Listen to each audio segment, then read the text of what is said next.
আপনি শুনছেন বইটু স্টোরিজ কথার ডাকঘর। আজ কথার ডাকঘরে আপনি শুনবেন একটি সাইকোলজিক্যাল হরর থ্রিলার। আজ আমাদের নিবেদন শাহেদ ইকবালের লেখা গল্প সিঁড়ি। গল্পটি শুনে ভালো লাগলে অবশ্যই আমাদের চ্যানেল সাবস্ক্রাইব করে বেল আইকন প্রেস করে রাখবেন এবং আপনার মূল্যবান মতামত অবশ্যই আমাদের কমেন্টসে জানাবেন।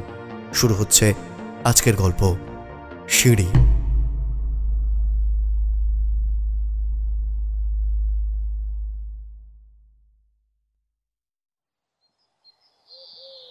বাড়িটা সুরভির খুব পছন্দ হয়ে গেল।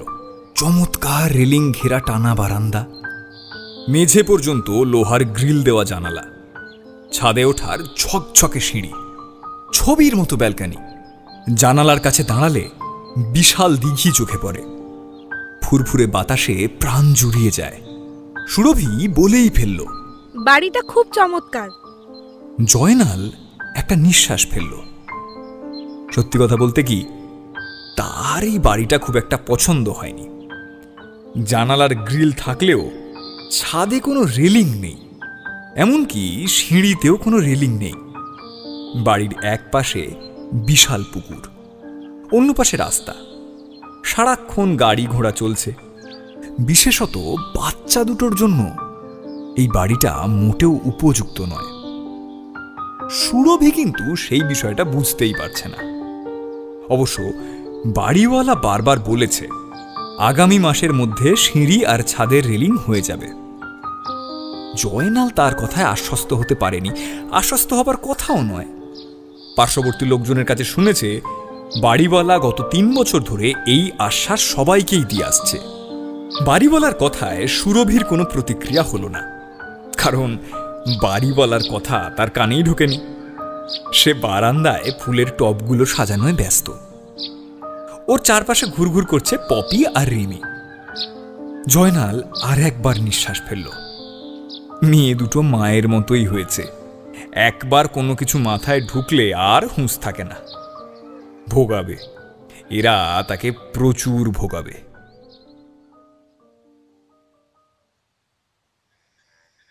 রাতে সবগুলো জানালা খুলে দিয়ে ক্যাসেট প্লেয়ার অন করল সুরভি। জনপ্রিয় হিন্দি গানের সুর বেজে উঠল। খোলা হাওয়ায় সুরভির চুল উড়ছে। সুরভি দাঁড়িয়ে আছে জানালার সামনে। জয়নাল বুঝতে পারছে না আশেপাশের লোকজনকে জোর করে হিন্দি গান শুনিয়ে কি লাভ। তবুও সে কোনো কিছু না বলে চোখ বন্ধ করে ঘুমানোর চেষ্টা করল। আসলে সারাটা দিন খুব ধকল গেছে। জয়নালকে অবাক করে দিয়ে পরের মাসে বাড়িওয়ালা ছাদের রেলিংয়ের কাজ শুরু করলেন। সিঁড়ির কাজেও হাত দেওয়া হলো। কাজ শেষ হতে হতে 1 মাসের কিছু বেশি সময় লেগে গেল। কিন্তু তার আগেই ঘটে গেল অবিশ্বাস্য সব ঘটনা। দিন তারিখ কারোরই মনে নেই। সময়টা ছিল বর্ষাকাল। সারাদিন বৃষ্টি হবার পর একটুখানি ধরে এসেছিল কেবল। মেঘলা আকাশের কারণে বিকেলটাকে মনে হচ্ছিল সন্ধ্যা। অফিসের কাজে জয়নাল গিয়েছিল নারায়ণগঞ্জ। ফিরতে ফিরতে দেরি হয়ে গিয়েছিল। অন্ধকার সিঁড়ি ভেঙে ওপরে ওঠার সময় হঠাৎ সে থমকে দাঁড়াল। তার মনে হলো কেউ একজন তার সাথে সাথে উপরে উঠছে। সে জানতে চাইল, কে কে ওখানে? কেউ কোনো জবাব দিল না। জয়নাল পকেট থেকে লাইটারটা বের করল। জায়গাটা বেশি সুবিধার নয়, দিনে দুপুরেও চুরি ডাকাতি হয়ে থাকে। গত সপ্তাহেই পাশের বাড়ির ইসমাইল সাহেবের 2-in-1 চুরি গেছে। অবশ্য লাইটার জ্বালিয়ে কোনো কিছুই পেল না জয়নাল। ফলত লাইটারটা নিভিয়ে ফেলল। তার মনের অস্বস্তি তা সত্ত্বেও দূর হলো না। সে ভাবতে লাগলো কালকেই বাড়িওয়ালাকে বলতে হবে সিঁড়িতে বাতি লাগানোর কথা। ঘুরে দাঁড়িয়ে সে আবার উঠতে শুরু করল। সাথে সাথে সেই শব্দটাও আবারও শুনতে পেল। একজোড়া পায়ের শব্দ। কেউ যেন সিঁড়ি ভেঙে উঠে আসছে তার পিছন পিছন। এবার তার সাথে একটা নিঃশ্বাসের শব্দ যেন শুনতে পেল জয়নাল। সে গলা চড়িয়ে দ্বিতীয়বারের মতো জানতে চাইল, কে ওখানে? এবারও কেউ কোনো জবাব দিল না। পরের দিন বাড়িওয়ালাকে সবকিছু খুলে বলল জয়নাল। বাড়িওয়ালা সমস্ত বিষয়টা হেসে উড়িয়ে দিলেন, বললেন, আরে মশাই, এবারে ত্রিসীমানায় কারো ঢোকার সাহস নেই, বুঝেছেন? আরে হয়তো অন্ধকারে ওই যেমন বেড়াল টেড়াল হাঁটে, সেই সব শুনেছেন আপনি। আমি এখনই সিঁড়িতে বাতি লাগানোর ব্যবস্থা করে দিচ্ছি, আপনি চিন্তা করবেন না। বাড়িওয়ালা সত্যি সত্যি সিঁড়িতে 100 পাওয়ারের একটা বাতি লাগিয়ে দিলেন। কিন্তু তা সত্ত্বেও জয়নাল পুরোপুরি আশ্বস্ত হতে পারল না। তার কেবল মনে হতে লাগলো বাড়িওয়ালা কিছু একটা চেপে যাচ্ছে। সেদিন দুপুরের কথা। জয়নাল বাসায় ছিল না, বাচ্চা দুটো গেছে স্কুলে। সুরভি একা শোবার ঘরে বসে উপন্যাস পড়ছিল। দুপুরবেলার এই সময়টা ওর সহজে কাটতেই যায় না, কেমন যেন একটা একঘেয়েমি লাগে। পড়তে পড়তেই সুরভি টের পেল ঘরের ভেতর আলোটা যেন কমে আসছে। ও চট করে ঘড়ির দিকে দেখল বেলা 2:10। এমন সময় আলো কমে আসার কোনো কারণ নেই। জানলা দিয়ে আকাশ চোখে পড়ছে, ঝকঝকে আকাশ, মেঘের ছিটে ফোঁটাও নেই। তাহলে এইবার সুরভি লক্ষ্য করল ঘরের আলো কমতে কমতে একেবারে অন্ধকার হয়ে গেল। বইয়ের অক্ষর তো দূর, নিজের হাতও আর দেখা যাচ্ছে না। সুরভি হতবাক। বাতি জ্বালানোর জন্য সুইচটা টিপল, কিন্তু বাতিও জ্বলল না। হতে পারে কারেন্ট ফেলিয়ার। সুরভি দরজা ঠেলে বাইরে বেরিয়ে এলো। বারান্দাতেও ঘুটঘুটে অন্ধকার। ডানে বাঁয়ে কোনো কিছুই নজরে আসছে না। অনুমানের উপর ভর করে সামনে এগোলো সুরভি। উদ্দেশ্য ড্রয়িং রুম। ওইখানেই রিচার্জেবল ল্যাম্পটা রয়েছে। বারান্দায় আসতেই এক ঝলক গরম বাতাস লাগলো সুরভির চোখে মুখে, আর সেই সাথে অদ্ভুত একটা শব্দ শুনতে পেল, একটা গোঙানির শব্দ। এইবার সুরভির হাত পা ঠান্ডা হয়ে গেল। কাজের ছেলে লিয়াকত বাজারে গিয়েছিল। ফিরে এসে দেখে সিঁড়ির কাছে হাত পা ছড়িয়ে পড়ে আছে সুরভি। নাক মুখ দিয়ে রক্ত গড়াচ্ছে।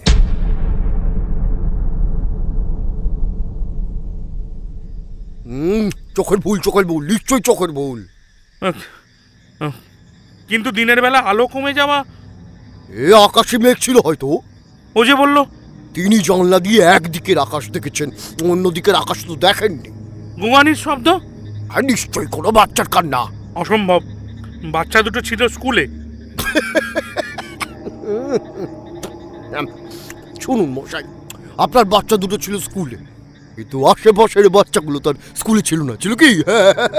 তাদের মধ্যেই কেউ হবে আর কি। আপনি বড্ড বেশি চিন্তা করছেন। আমার মিসেস সুইচ টিপলো, অথচ বাতি জ্বললো না। আরে কারেন্ট ফেলিওর মশাই, কারেন্ট ফেলিওর ইদানিং এখানে প্রায় হচ্ছে। সিঁড়ির গোড়ায় ছায়ামূর্তি দেখা। সে আপনার কাজের লোক হতে পারে। হ্যাঁ, আপনার কি যেন কাজের লোকের নাম নাই, মনে পড়ছে না। লিয়াকত, সেই হতে পারে। আপনি তো বললেন ঘটনার পরপরই লিয়াকত ঘরে এসে ঢোকে। কিন্তু পিছন থেকে ধাক্কা দেওয়া। ওনার ব্রেন উত্তেজিত ছিল, আপনি বুঝতে পারছেন না। এমন অবস্থায় মাথা ঘুরে পড়ে গেছেন, এইটাই হয়েছে। বাড়িওয়ালার স্ত্রীর নাম নাসিমা আক্তার। শ্যামলা, মোটাসোটা মহিলা, সারাক্ষণ পান খেয়ে মুখ লাল করে থাকেন, চোখে মোটা ফ্রেমের চশমা। বাড়িওয়ালার স্ত্রীরা খুব অহংকারী হয়ে থাকেন বলে শোনা যায়। কথাটা ঠিক নয়, কারণ এই নাসিমা আক্তার বেশ মিশুকে আর হাসি খুশি মহিলা। প্রথম পরিচয়েই তাকে বেশ ভালো লেগে গেল সুরভির। বাড়িওয়ালার 3 মেয়ে, কোনো ছেলে নেই। 2 মেয়ের বিয়ে হয়েছে, সেই দুজন স্বামীসহ বাহারাইনে থাকে। প্রতি মাসে চিঠি লেখে। সবচেয়ে ছোট মেয়ে নিপা ইডেন কলেজে পড়ে, 2nd ইয়ার।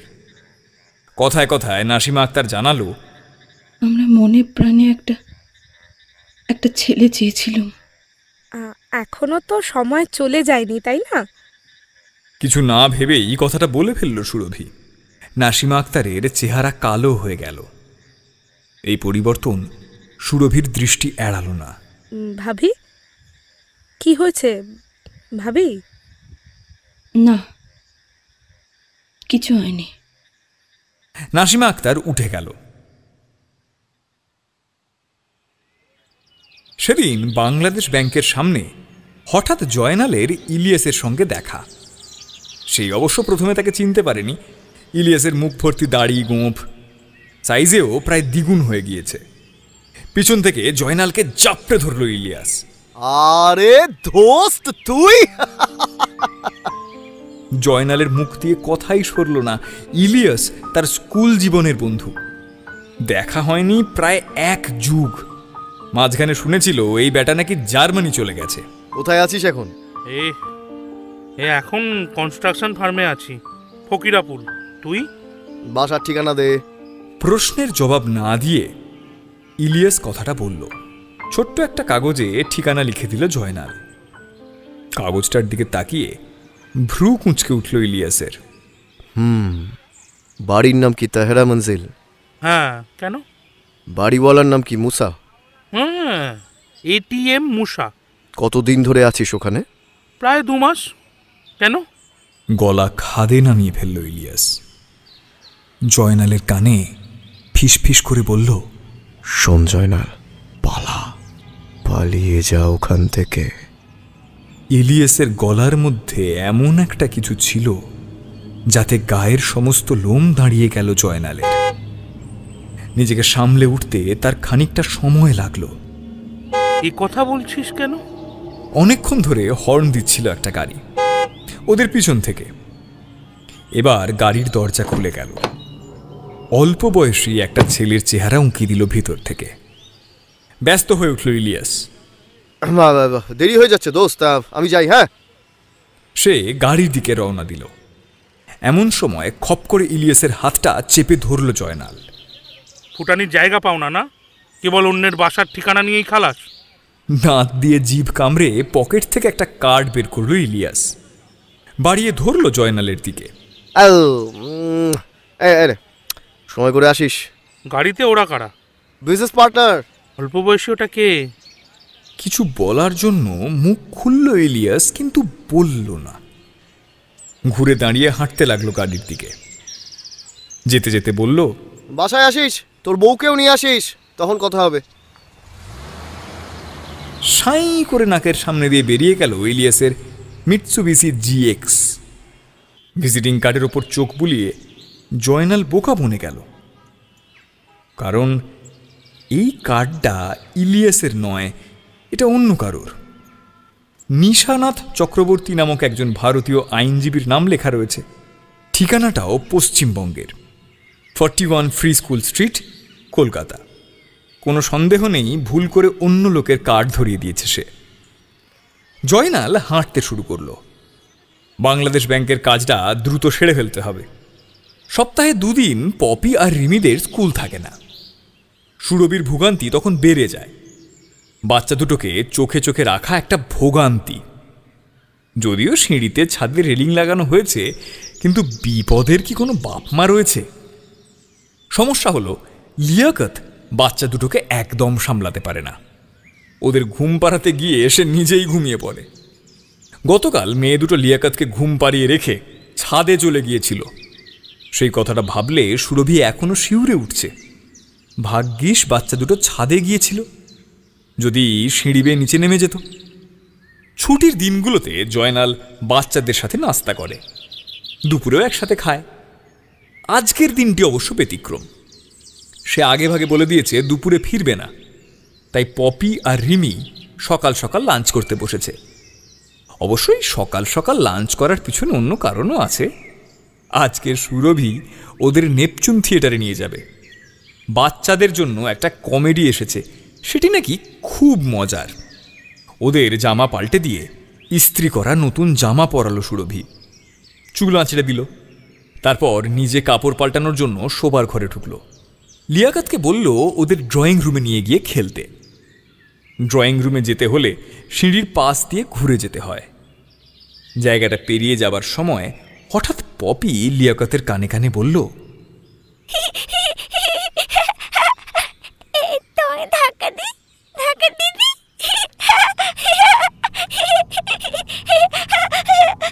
পপির এই বলার ভঙ্গিতে এমন একটা কিছু ছিল যাতে লিয়াকত রীতিমতো চমকে উঠল।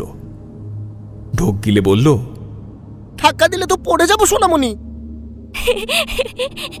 পড়ে গেলে অসুবিধে কি?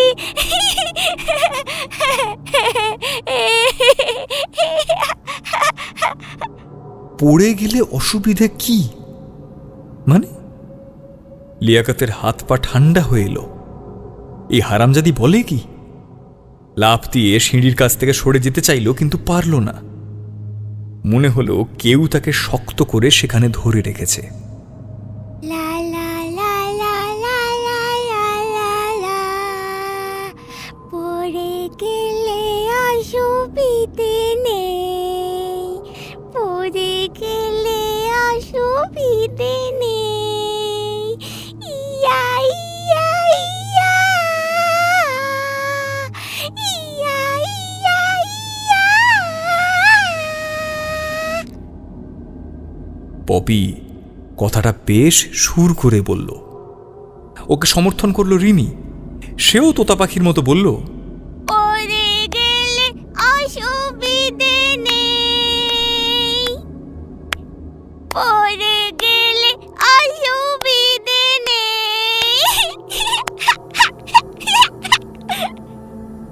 ওরা দুজন লিয়াকতের পিছনে এসে দাঁড়ালো। আছড়ে পাছড়ে নিজেকে সরিয়ে নেবার চেষ্টা করলো লিয়াকত, কিন্তু এক চুলও নড়তে পারল না। সাঁড়াশির মতো একজোড়া হাত পিছন থেকে জাপটে ধরল ওকে। কিন্তু এই হাতটা কার? পপির? রিমির? অসম্ভব। লিয়াকত আয়তুল কুরসি পড়তে লাগলো। পিছন থেকে কেউ যেন ফিস ফিস করে বলে উঠল, কোনো অসুবিধে নেই, তোমায় ধরার জন্য নিচে একজন দাঁড়িয়ে আছে। দেখো দেখো দেখো দেখো দেখো।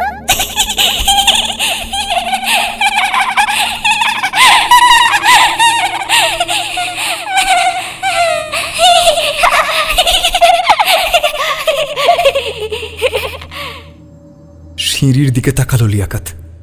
ঘাড়ের কাছে সবগুলো চুল ওর দাঁড়িয়ে গেল। ইয়া মাবুদ ইয়া রাব্বুল আলামিনা, ওটা কি? ওপরের দিকে উঠে আসছে, ওটা কি? এমন সময় পিছন থেকে একজোড়া হাত লিয়াকতকে ধাক্কা মেরে ফেলে দিল নিচে।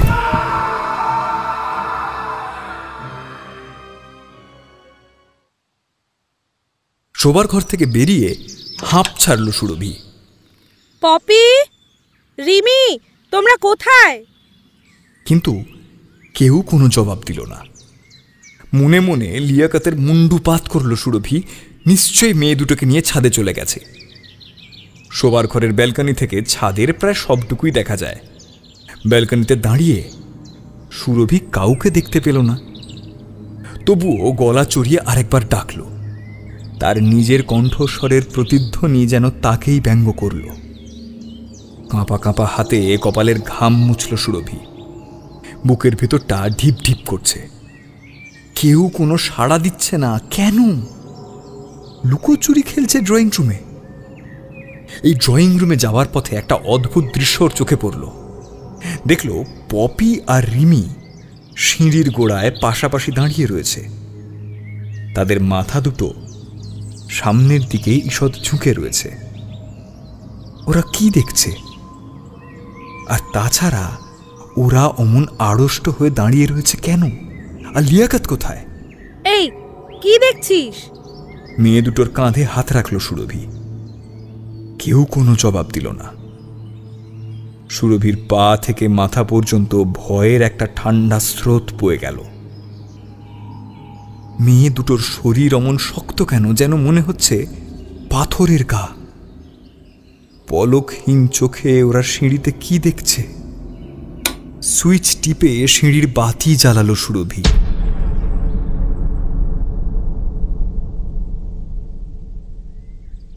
নিশানাথ চক্রবর্তীর ভিজিটিং কার্ডের ওপর হাতে লেখা একটা টেলিফোন নম্বর জয়নাল পেল। অকুল সমুদ্রে যেন খড়কুটো পেল। এই হাতের লেখাটা ইলিয়াসের। কাজেই ফোন নাম্বারটাও হয়তো তার পরিচিত কারোর। ভাগ্য সুপ্রসন্ন হলে এই নাম্বার ইলিয়াসের নিজেরও হতে পারে। না, এই টেলিফোন নম্বরটা ইলিয়াসের নয়, ইলিয়াসের কোনো বন্ধুরও নয়, একটি বহুজাতিক ওষুধ কোম্পানির। তবে কোম্পানিটি ইলিয়াসের সুপরিচিত। কোম্পানির ব্যবস্থাপনা পরিচালক গড়গড় করে ইলিয়াসের টেলিফোন নাম্বার জয়নালকে জানিয়ে দিল। টেলিফোন পেয়ে অনেকক্ষণ হো করে হেসে উঠল ইলিয়াস। তার হাসি যেন থামতেই চায় না। তোর হাসি অসহ্য লাগছে, দয়া করে থাম। জয়নাল,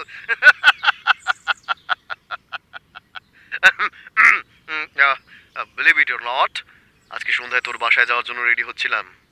এই ধাপ্পাবাজি রাখ। আরে সত্যি বলছি, ধানমন্ডি গিয়ে টের পেলাম তোকে ভুল করে অন্য কার্ড দিয়েছি। আমি রিসিভার নামিয়ে রাখছি। তোর কথা অনুযায়ী তুই সন্ধ্যায় আমার বাসায় আসছিস বউ সহ, তখন বিস্তারিত আলাপ হবে।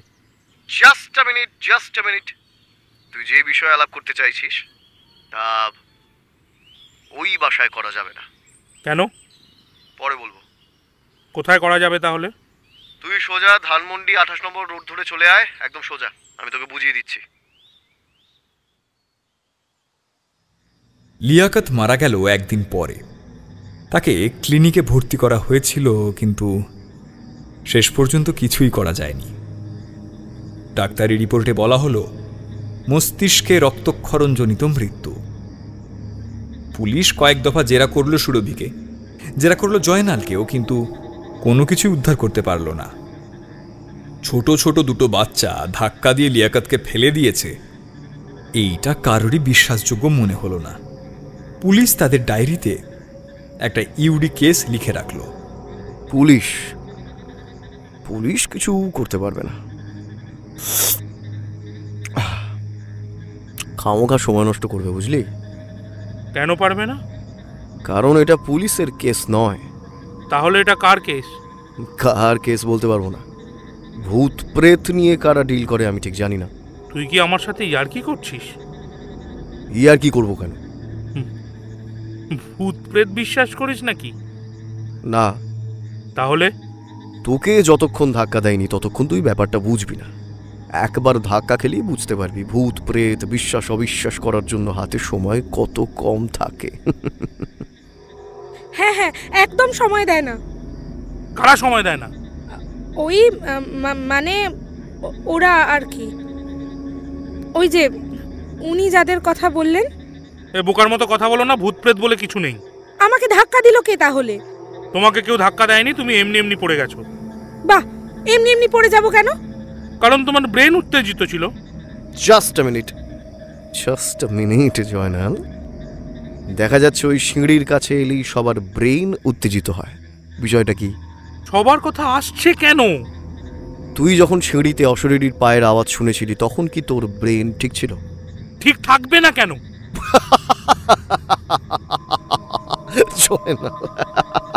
তোর লজিকগুলো এলোমেলো হয়ে যাচ্ছে, তুই নিজেই বুঝতে পারছিস। একটু আগেই বলেছিস ভূত প্রেত বলে কিছু নেই। কপালের ঘাম মুছল জয়নাল। তাকে ক্লান্ত দেখাচ্ছে, মনে হচ্ছে বয়স বেড়ে গেছে। ব্যালকনিতে চেয়ার পেতে ওরা বসে রয়েছে। ডিনার একটু আগেই সেরেছে। খোলা বাতাসে তিনজনেরই চুল উঠছে। আকাশে গোল থালার মতো চাঁদ। পূর্ণিমা না হলেও তার কাছাকাছি কিছু একটা হবে। কারেন্ট চলে যাওয়ায় পরিবেশটা বেশ ভালো লাগছে। একটা গ্রাম গ্রাম ভাব চলে এসেছে। ধানমন্ডির এই এলাকায় কারেন্ট চলে গেছে 15 মিনিট আগে। জয়নাল সিগারেটের ছাই ঝাড়ল।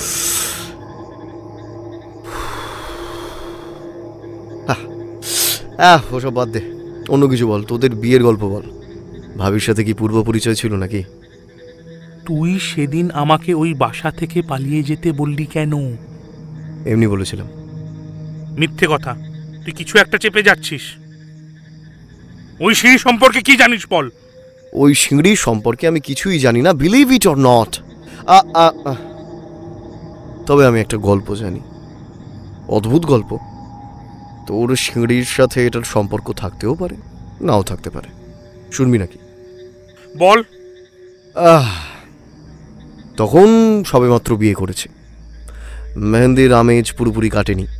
ওই অবস্থায় চাকরি পেয়ে গেলাম একটা এনজিওতে, অফিস ঢাকায়। বউ ফেলে রেখে জয়েন করতে চলে এলাম। সময়টা ছিল ওই 1981 সাল। এই তোর গল্প? হ্যাঁ, এটা তোর ব্যক্তিগত জীবনের ঘটনা, গল্প কেন হবে? গল্প বলছি এ কারণে যে আজ পর্যন্ত বহু লোকের কাছে এই ঘটনা বলেছি, পুলিশকেও বলেছি, কাউকে বিশ্বাস করাতে পারিনি। সবার ধারণা এটা গল্প। একটু পরে তোদেরও এই ধারণা হবে। ঠিক আছে, বল। নতুন নতুন বিয়ে করলে ছেলেরা বাসা থেকে বের হয় না। সন্ধে 7টার পরে বাসায় মেহমান এলে বিরক্ত হয়। একটু পর পর ঘড়িতে সময় দেখে, হাই তোলে। অফিসের টেলিফোন ঘন ঘন এনগেজড পাওয়া যায়। আমার বেলায় সেরকম কিছুই হলো না।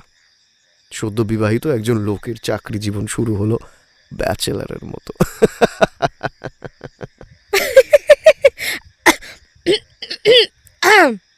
তারপর বউ নিয়ে এলি? ভাবি, বউ নিয়ে এলে কি আজ তোমাদের বাবুর্চির রান্না খাওয়াই? তাহলে সবকিছু ঠিকঠাক করে ওকে নিয়ে আসবো, এরকমই একটা কথা। এই সময় ছোট্ট একটা ঘটনা ঘটল। সেই ঘটনাই আমার জীবনের গল্প। এর সাথে সিঁড়ির কি সম্পর্ক? আছে আছে, সম্পর্ক আছে মাই ডিয়ার। গল্প শুনলে বুঝতে পারবি। সিগারেট চলবে? সিগারেটের প্যাকেট এগিয়ে দিল ইলিয়াস, নিজেও একটা নিল।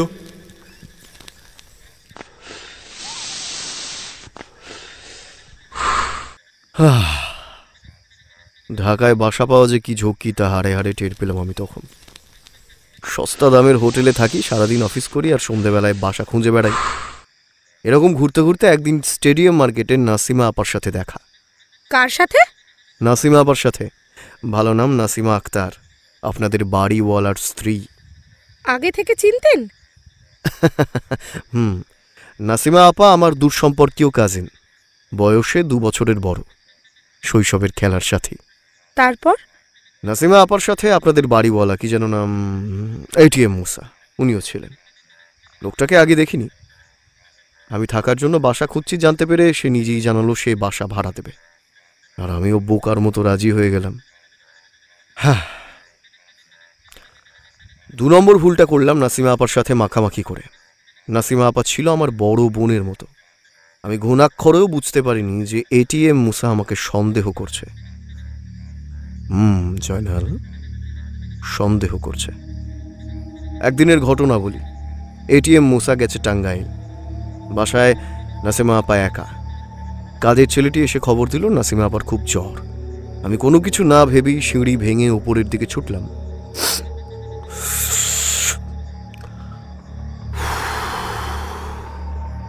জ্বর ছিল ঠিকই, কিন্তু খুব বেশি ছিল না। আমি কাজের ছেলেটাকে ডাক্তারের কাছে পাঠিয়ে নাসিমা আপার পাশে বসলাম, একটা হাত রাখলাম কপালে। এই সময় এটিএম মুসা ঘরে এসে ঢুকল। ব্যালকনিতে পিন পতন নিস্তব্ধতা, কারোর মুখেই কোনো কথা নেই।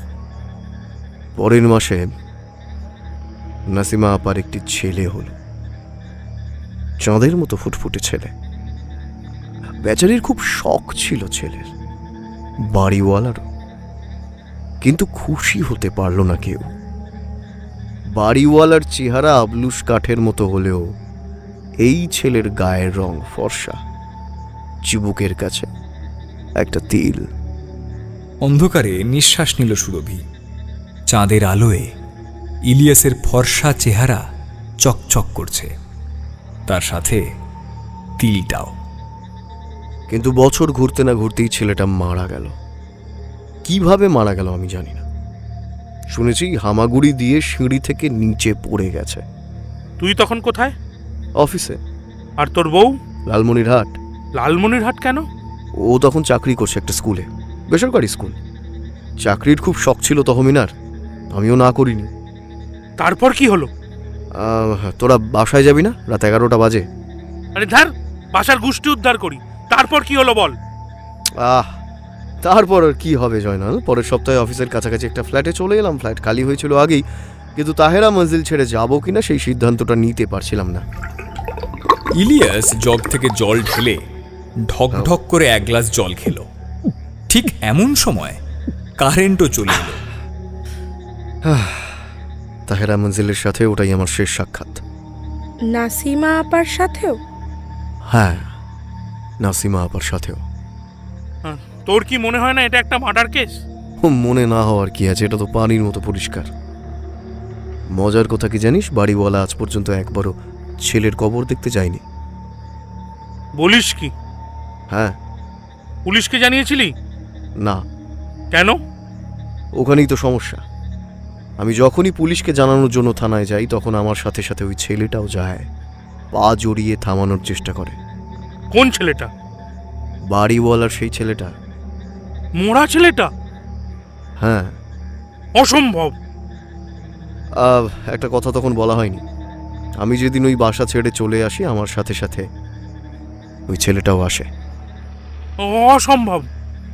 দিনের বেলা মাঝে মাঝে ও বাড়ির সিঁড়িতে খেলতে যায়, লোকজনের সাথে মজা করে, আবার রাতের বেলায় ফিরে আসে। তোকে থানায় যেতে বাধা দেয় কেন?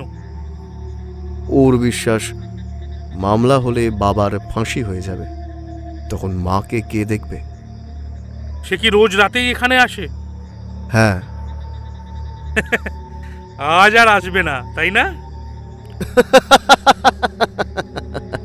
আমি তো গোড়াতেই বলেছি আমার এই গল্প কেউ বিশ্বাস করে না, তোরাও করবি না। যদি ছেলেটাকে এনে হাজির করি তাহলেও না। কেন কেন? আগেও ওকে বহু লোকের সামনে হাজির করেছি, কোনো লাভ হয়নি। ওরা তো বাড়িওয়ালার মরা ছেলেটাকে দেখেনি। কি প্রমাণ আছে এই ছেলেই সেই ছেলে? আমি দেখেছি, আমি চিনতে পারবো, তাকে হাজির করুন। কোথায় দেখেছো? নাসিমা আপার কামরায়, দেয়ালে টাঙানো ছবিতে।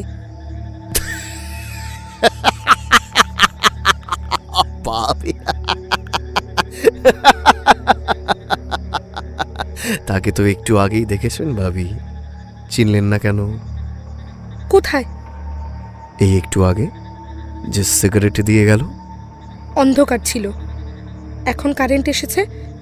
ব্যালকনির বাতিটা জ্বালান, তারপর ডাকুন।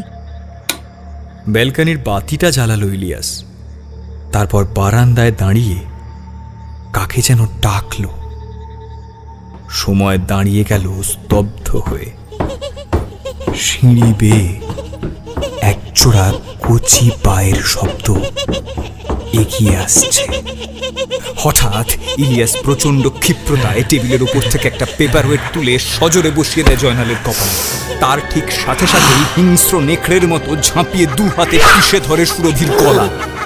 ঘটনার আকস্মিকতায় সুরভি ন্যূনতম প্রতিবাদ করে উঠতে পারে না। দু চোখে অন্ধকার নেমে আসার আগে সুরভির চোখে ভেসে থাকে জয়নালের রক্তে ভেসে যাওয়া শরীর।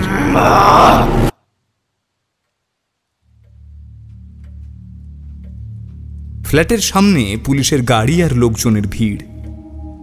এই ভোর 6টাতেও এত লোক থাকবে তহমিনা তা ভাবতেই পারেনি। রাত 2টো নাগাদ থানা থেকে ওর কাছে ফোন আসে। কোনো রকমে বেরিয়ে লালমনির হাট থেকে এতক্ষণে এসে পৌঁছেছে সে। পুলিশের সাথেই তহমিনা ফ্ল্যাটে ঢোকে। পুলিশের ঘেরাটোপে ইলিয়াস নীরব নিশ্চুপ বসে রয়েছে সোফায়। তার জামায় রক্তের দাগ, আর চোখ দুটো কি অস্বাভাবিক রকম শীতল। তহমিনা খানিক থমকে চেয়ে থাকে ইলিয়াসের দিকে। হঠাৎ ইন্সপেক্টরের কথায় তার সম্বিত ফেরে। সে এগিয়ে যায় সিঁড়ি বেয়ে ব্যালকনির দিকে, আর ব্যালকনিতে ঢোকার সাথে সাথেই ছিটকে সে বেরিয়ে আসে। আতঙ্কে নীল হয়ে তাকিয়ে থাকে নিচে বসে থাকা ইলিয়াসের দিকে। সে কল্পনাও করতে পারে না এমন বিভৎস নারকীয় ঘটনা ঘটিয়ে একজন মানুষ নিচে এমন শান্ত হয়ে বসে রয়েছে। আর কল্পনা করতেই পারে না সেই মানুষ তার স্বামী। সে ধপ করে বসে পড়ে সিঁড়িতে, অস্বাভাবিক রকম হাঁপাতে থাকে। লেডি অফিসার কোনো রকমে তাকে তুলে নিয়ে নিচে আসে। তহমিনা বসে, জল খায়। হঠাৎ তার চোখ যায় দরজায়। নাসিমা আপা আর এটিএম মুসা ঘরে ঢুকছে। এইবার আর বসে থাকতে পারে না তহমিনা। ছুটে গিয়ে আঁকড়ে ধরে নাসিমা আপাকে। কান্নায় ভেঙে পড়ে সে।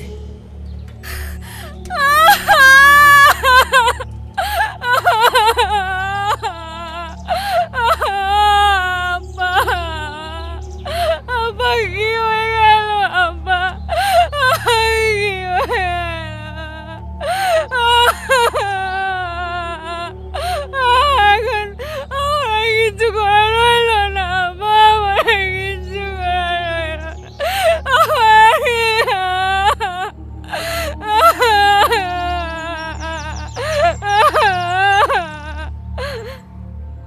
সময় যায়, তহমিনা একটু শান্ত হয়। ইন্সপেক্টর তাকে অন্য ঘরে ডাকেন। নাসিমা আপা এবং মুসা সাহেব তার সঙ্গে যান। ধীরে ধীরে সবটা বলতে শুরু করে তহমিনা।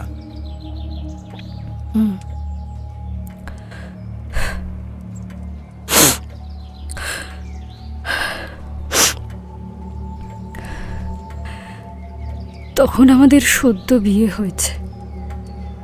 আমরা নাসিমা আপার বাড়িতে এসে উঠেছি। একটু একটু করে সাজিয়ে তুলছি সংসার। দুলা ভাই আর আপা দুজনেই আমাদের খুব আগলে রাখতেন। আমাদের সন্তান হলো, আমাদের নূর, আমার আদরের নূর।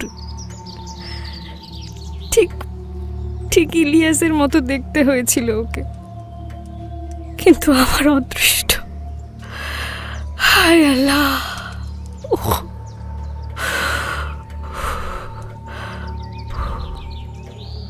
সেদিন আমাদের দাওয়াতে যাওয়ার কথা।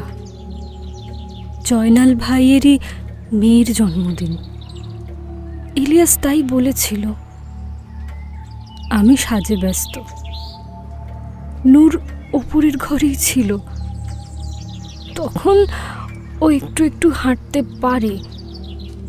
ইলিয়াস নিচে কিছু কাজ করছিল। হঠাৎ হঠাৎ ওর চিৎকার, ওর প্রচণ্ড চিৎকার। আমি ছুটে যাই সিঁড়ির কাছে।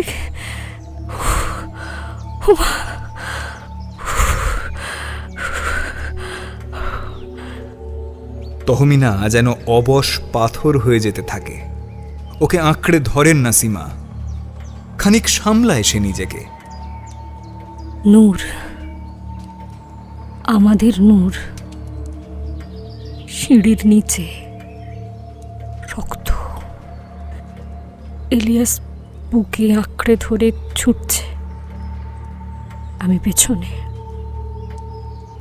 একদিন পর নূর চলে গেল। আমি কেন সেদিন দরজাটা আটকাইনি? আজও ঘুম আসে না। নূরের কচি মুখটা, তবু বেঁচে আছি। আপা আমায় আঁকলে সামলে নিলেন। সময় গেল, আমি কাজে ডুবলাম যতটা পারলাম। স্কুল সারাদিন, রাতে ফিরে ওষুধ খেয়ে ঘুম। ইলিয়াসকে দেখে বাইরে কিছু বোঝা যায়নি প্রথমটা। পরে ধীরে ধীরে ও যেন প্রতিশোধের আগুনে শয়তান হয়ে উঠল।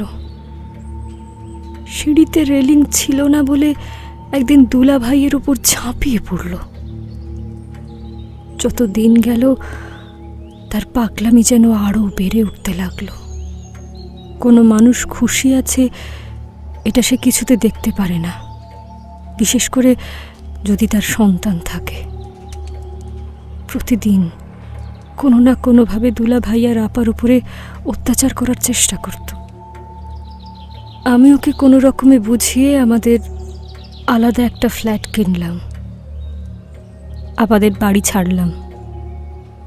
কিন্তু ইলিয়াস কিছুতেই আমার সাথেও আর স্বাভাবিক হতে পারল না।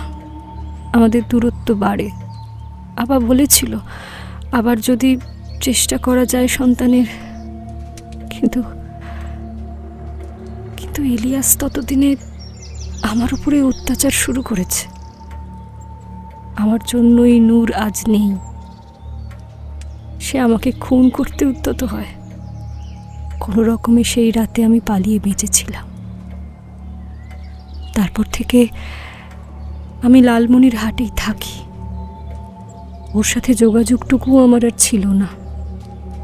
শুধু অফিসের কলিগদের কাছ থেকে ওর স্বাভাবিক থাকার খবরটুকু নিয়েই বেঁচেছিলাম এতদিন। কিন্তু আজ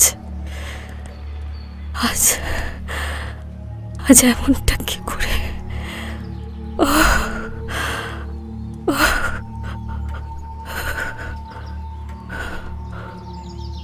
সমস্ত কাজ প্রায় ফুরিয়ে এসেছে। পুলিশ বডি পোস্টমর্টম করতে পাঠিয়ে দিয়েছে।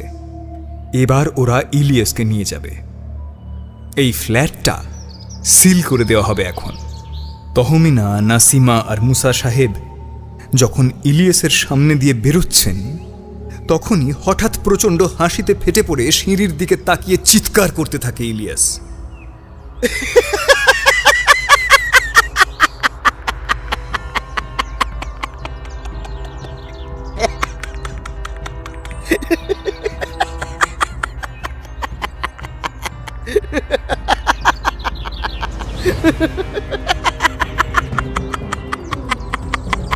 নূর, নূর,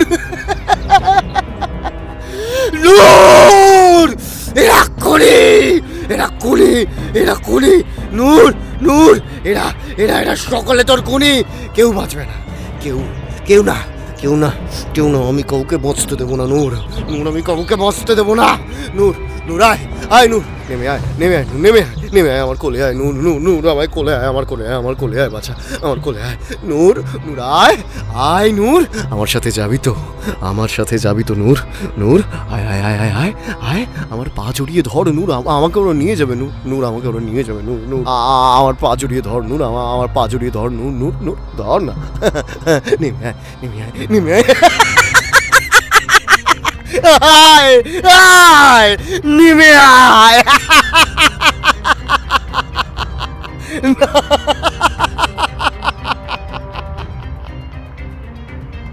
তহমিনা, নাসিমা, মুসা আর উপস্থিত 4 জন পুলিশ অফিসার দাঁড়িয়ে পাথর।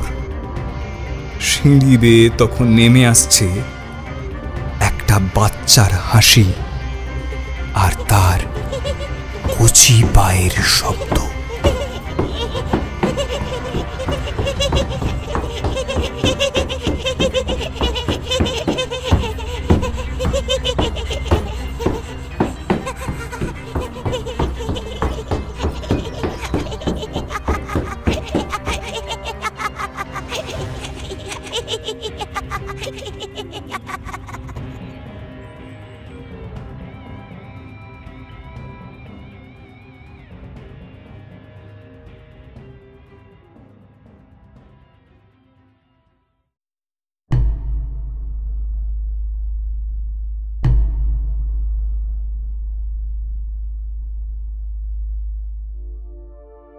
এখানেই শেষ হলো আজকের গল্প।